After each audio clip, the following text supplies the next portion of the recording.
Have you ever wondered if your exhaustion is more than just needing a vacation? Stay tuned for a deeper look at physician burnout signs and the quiet thoughts high achieving women often suppress.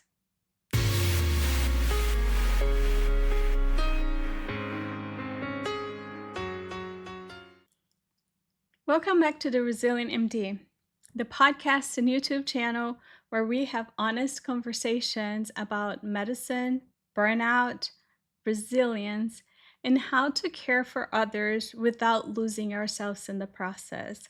I'm Dr. Anna McDowell, certified life coach, allergist, and your host. Today's episode is deeply personal, and I suspect it may feel deeply personal for many of you listening too.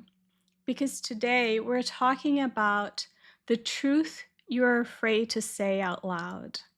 Not necessarily because it's dramatic, not necessarily because it's wrong, but because once you admit certain truths to yourself, it becomes impossible to completely unsee them. And for many women physicians, that truth sounds something like, I don't think I can keep living this way forever. Something about this no longer feels sustainable. I don't know if I want my entire life to continue revolving around work like this.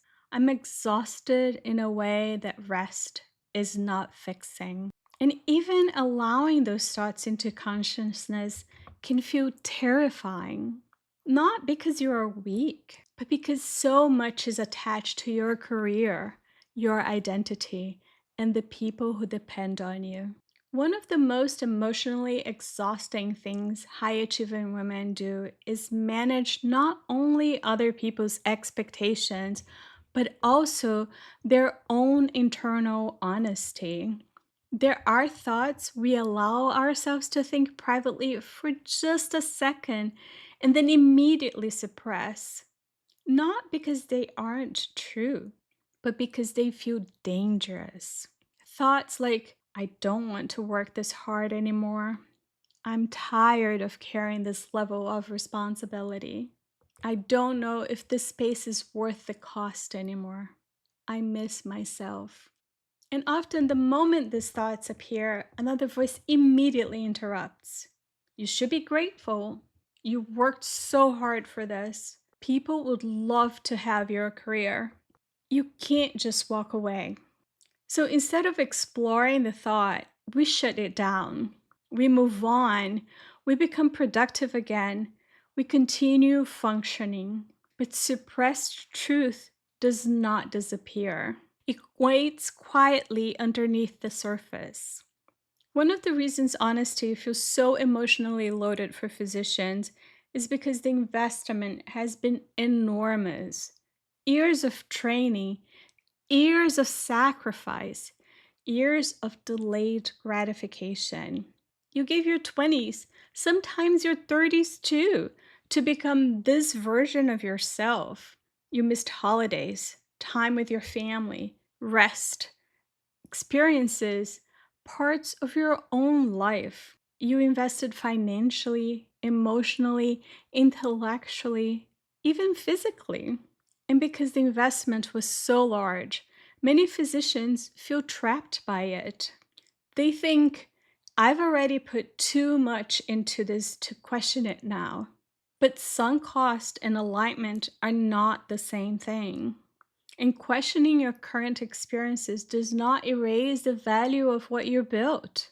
Another reason these truths feel so difficult to admit is because many physicians are carrying not only their own lives, but entire systems around them. People depend on you financially, emotionally, professionally. Your family may depend on your income. Your staff may depend on your leadership. Your patients may depend on your expertise. And for many women physicians, there is an especially painful layer underneath all of this, the belief that I'm the only one who can do what I do. You may feel indispensable. And while part of that comes from genuine responsibility, Part of it also comes from years of conditioning that taught you to overfunction, to overcarry, to believe everything depends on you. So even imagining change can feel selfish because your mind immediately jumps to what happens to everyone else? Who will take care of things?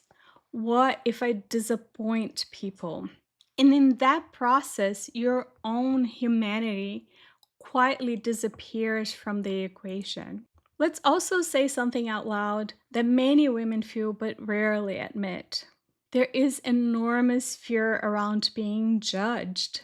Judged by colleagues, friends, family, other physicians, society in general.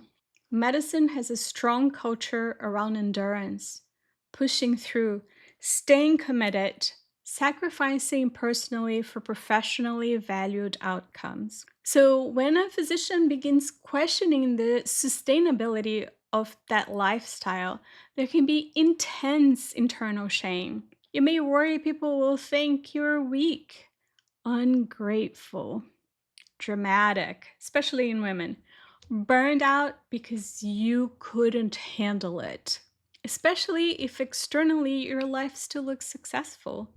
And this creates a painful disconnect because people may admire the very life that is quietly exhausting you. For many women, wanting change immediately triggers guilt. Not because the desire itself is wrong, but because they've been conditioned to believe that wanting less pressure, more peace, more spaciousness, or more balance somehow means they're giving up, failing, wasting their potential. But wanting a different way of living does not invalidate your ambition. It does not erase your accomplishments. And it does not mean you hate medicine.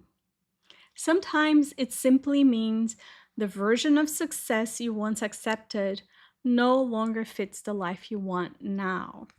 That is not betrayal, that is evolution. Before we move on, I want to pause for a moment. I'm curious, have you been feeling exhausted, discouraged, or frustrated and not quite sure why? Are you quietly wondering if this is just how life in medicine has to be? Well, I see you. You don't have to give up on yourself or your dreams. And the good news is that you don't have to figure it all out alone. I built a 6-week one-on-one coaching program designed to help women physicians gently remove the barriers keeping them stuck and rediscover clarity, balance, and purpose. It is called the Resilient MD, just like the podcast and YouTube channel. If you are ready, you can begin today. Schedule your free clarity call. The link is in the show's notes. This is one of the most important things I want listeners to understand today. Telling yourself the truth does not mean detonating your life overnight. And I think this is where many women panic. They think if I admit this to myself, then I have to make a massive change immediately. But awareness and actions are separate things. You are allowed to acknowledge exhaustion, resentment, longing, dissatisfaction, misalignment without immediately making drastic decisions. This is not dangerous. Avoiding truth for too long is what becomes dangerous because eventually the body begins carrying what the mind refuses to acknowledge. One of the things I've learned through my own transformation is this: honesty is an act of self respect, not performative honesty, not dramatic declarations, quiet honesty, the kind that says, "This space is hurting me. I don't want to keep abandoning myself. I want my life to feel different." And sometimes the first step is simply allowing yourself to think those thoughts without immediately judging yourself for having them. That alone can be incredibly healing. To find your wings journey is not about impulsively changing your entire life. It begins much more quietly than that. It begins the moment you stop arguing with what you already know deep down. The moment you stop trying to convince yourself that everything is fine when part of you know it isn't. Not because you're weak, but because you're finally listening honestly. And from that place, something new becomes possible. Not immediate answers, but integrity, alignment, self trust. If there is a truth inside you that you've been afraid to say out loud, I want you to know this. You do not have to solve your entire future today. You do not have to make dramatic decisions overnight. But you are allowed to stop silencing yourself. You are allowed to admit when something feels unsustainable. And you are allowed to want peace. You are allowed to want a life that includes you too. And sometimes transformation begins with nothing more than this: telling yourself the truth gently and staying with it long enough to hear what it is trying to teach you. Remember, my wings grow when I listen. If something in this conversation spoke to you, pass this episode along to a fellow physician who might be walking through a similar season. Next week's episode will be loaded. We will discuss the emotional toll of practicing against your values. Subscribe and join me for the next episode. Before you leave, make sure to download the free People Pleasing in Medicine Reflection Guide, because sometimes awareness begins simply by finally asking yourself the questions you've been too busy to hear.